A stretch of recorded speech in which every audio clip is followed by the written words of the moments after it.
Fungicide is it's a very stressful time of the year. We don't do it every year. Everybody gets to see my beautiful mug now. Robbie's doing knife sections. Hi. Cutting off electrical cords. And then the end of next week I go back on the roads. But On the road? on the road again. It's on the warmer side because it's pretty shallow, and yeah, oh, I think you just smashed the chips.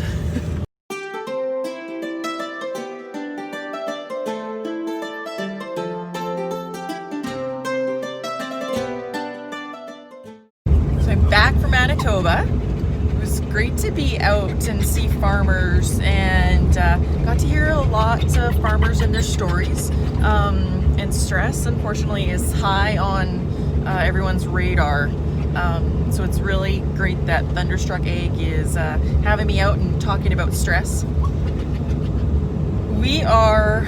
I'm on gophering duty this morning, so back in the saddle, and we're gonna go move things, or move the semi and the sprayer, so Matt can spray tomorrow.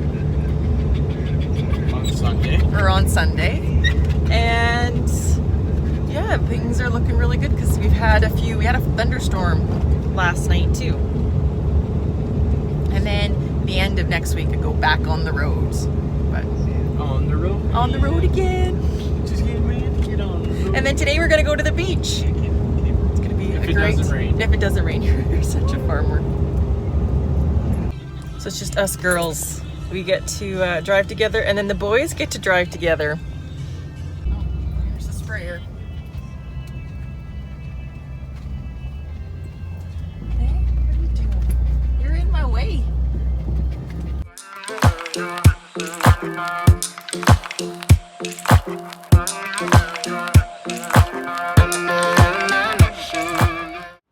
So the next task here is going to be the straight cut headers. We've had Legs or Dave come out and have a look at them.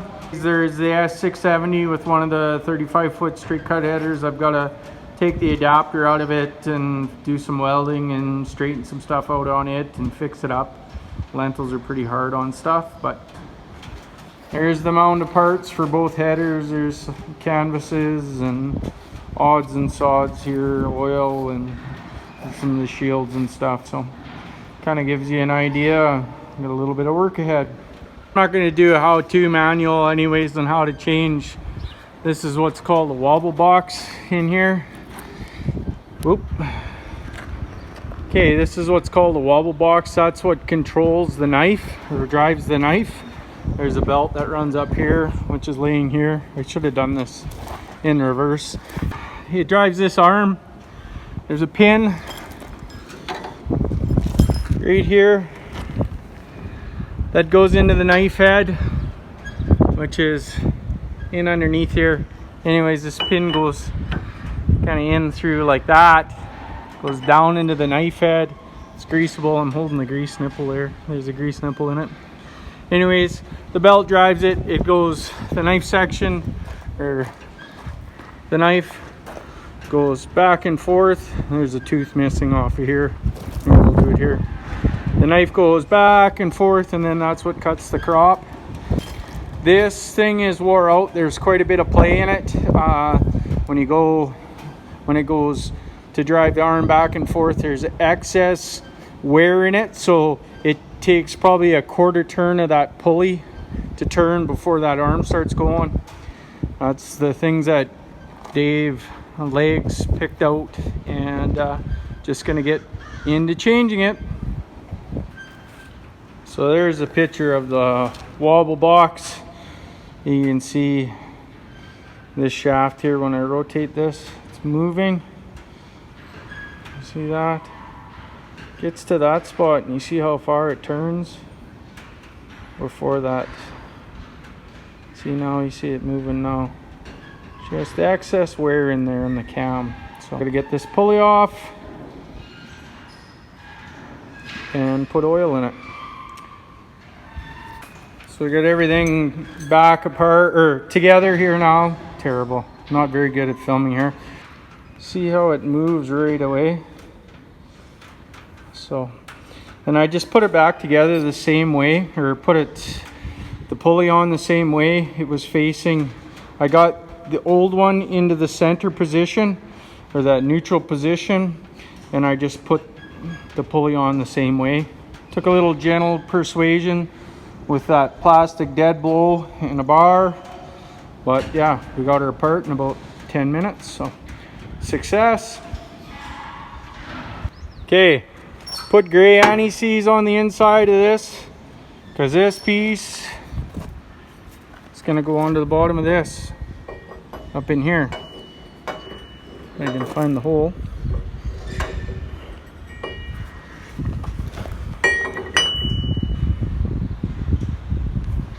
Okay, let's kind of get it started on there a little bit. So what we do is we're going to find the neutral position. So you see how that moves? And we're pretty close in there right now. We want to have it in the neutral position, or it's got to be straight up and down, or straight with the head, if that makes sense. Robbie's doing knife sections. Hi. Cutting off electrical cords. Anyways, shit happens. Or stuff happens, I should say. Here we've got the main auger, or the P auger that runs up on the top of the header. I can take a picture of the other one. Got little square shafts inside. Oh, it's down here on the floor, ground, nice and clean.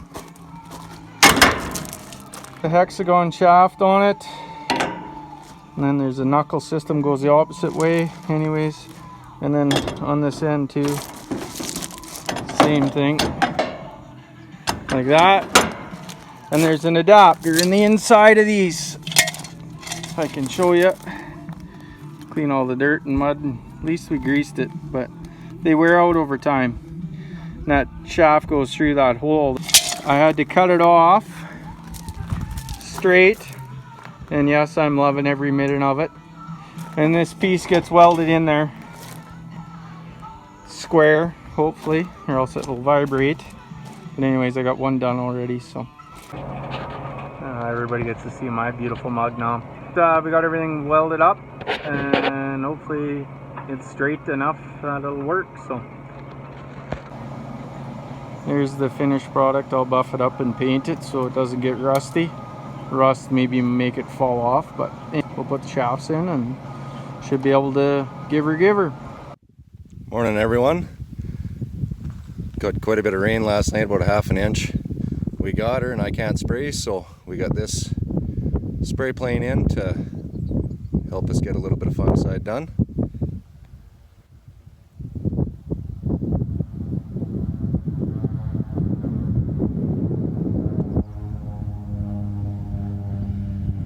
It's kind of nice getting the plane in because you don't trample the crop, and yes, it is expensive, but by the time you figure out what you're trampling and the mess that you're making, it's actually not that bad. The only thing about the plane, the only complaint is if you got 150 acre field, or if he sprays 150, 160 acre field, and sometimes you only got about 110 acres of crop out there because he can't, he sprays everything in the field, so it gets a little expensive at $20 fungicide and $10 for the plane or whatever, but it is what it is. This is how you get her done.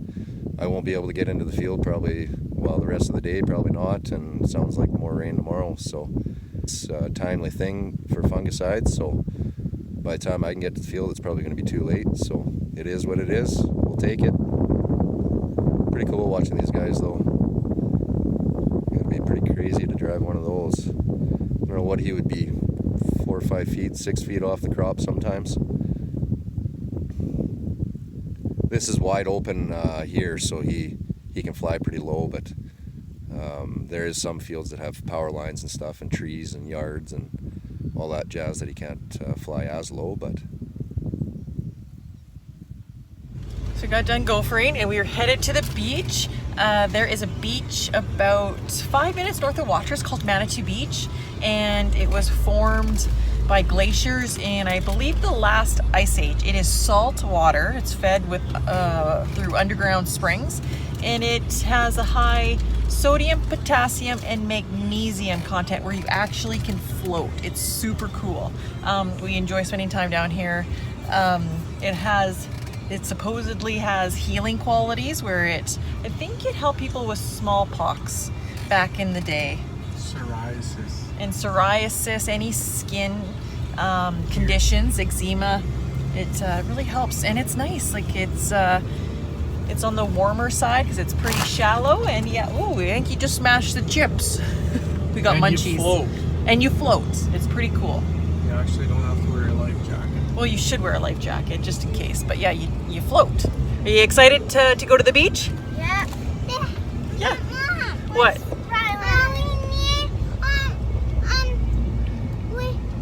We need what? What do we need, Mom, for we can float? We need a life jacket. We need a life jacket. But did we bring one? Yes, we brought some. And the paddleboard. Two? Yeah, and the paddleboard. I'm gonna use the paddleboard. Woohoo! And 10 cases of spray. Bug spray and mosquito. Well, bug spray and sunscreen. And it's a hot one today.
Good evening, everyone.